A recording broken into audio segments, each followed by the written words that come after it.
հաջողվի մարդկանց մտքից ջնջել Արցախի մասին բոլոր հիշողությունները, նորացության տալ Արցախը։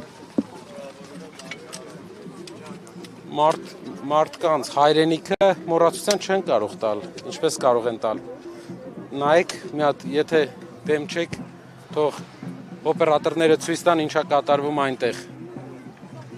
Այս պահին տեսեք երեխաները ինչ են անում։ Սա է ցուցիչը, որ ոչ մեկ չի կարող մոռանալ տալ։ Տեսեք։ Հիշեք, որ Նիկոլ Փաշինյանն էր, որ ասում էր Արցախը Հայաստանը երկրաց, եւ հիմա ասում են դա իրենց սխալն էր, որ Ղարաբաղը ճանաչում էին Հայաստանի կազմում, եւ դա եղավ ցուցիչը որտեղ։ Իսկ մեր սխալը որն էր։ Մեր սխալը երևի էր, որ իրենց վստահեցինք մեր երկրի անվտանգությունը։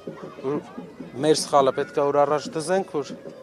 այլևս էլ չվստահենք իրենց մեր երկրի անվտանգությունը, որովհետև ամեն անգամ սխալ կատարելուց հետո իրենք ասում են սա եմ սխալվել, հետո ասում են եւս մեկ անգամ սխալվեցինք, չի կարելի ներել այդքան սխալներ, եթե այդ սխալները արժեք ունեն, իսկ արժեքը հազարավոր զոհերն են։ Պարոն Կարապետյան, քարոզարշավի առաջին օրը Փաշինյան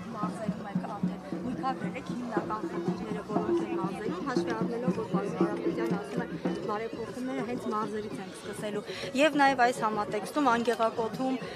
Նիկոլ Փաշինյանը հայտարարեց, որ ինքը եկել իրենից առաջ Բրեժնևն էին ասֆալտ արել։ Այս հարցության մեջ կգնահատեք քարոզարշավի նաեւ մեկնարկը։ Սիսիանի շրջանը, անգեղակոթը, բռնակոթը, Սիսիանը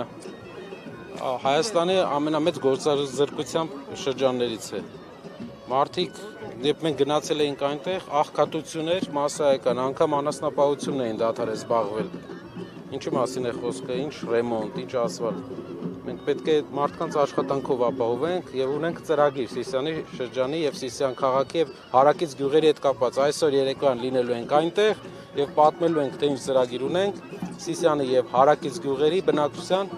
զբաղվածության հետ կապված, որպեսզի մարդիկ արտագնա աշխատանքի չգնան, որպեսզի մարդիկ կարողանան նորմալ ապրեն։ Իսկ ինչ վերաբերում է պարտք վերցնել, ռեմոնտ անել, դա բոլորը կարող են։ Իսկ ինչպես է գնահատում այսօր իշխանության եւ հասարակության հետ կապը, շփումը, դուք էլ նույն կերպ եք շարունակելու շփվել, թե ինչ որ կառույցներ կլինեն, որ ավելի այսպես մասսայական, ոչ անձնապես նամակով կդիմեն կամ այսպես հանդիպումների ժամանակ, ինչպես եք պատրաստվում։ Տեսեք, Հայաստանում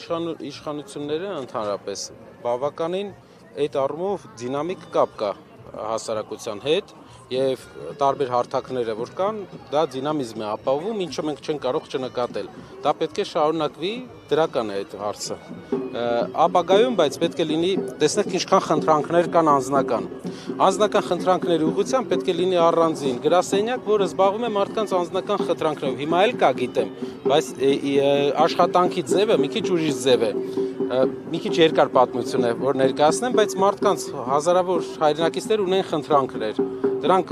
կազմակերպելու համար պետության ղեկավարը պետք է ունենա առանձին գրասենյակ, որը հենց զբաղվում է այդ խնդրանքների իրականացմամբ, որոնցից մեծ մասը ուղղակի տեխնիկական հարցերի լուծում են, այլ ոչ թե ինչ-որ մեծ ռեսուրսատար բաներ պետության համար։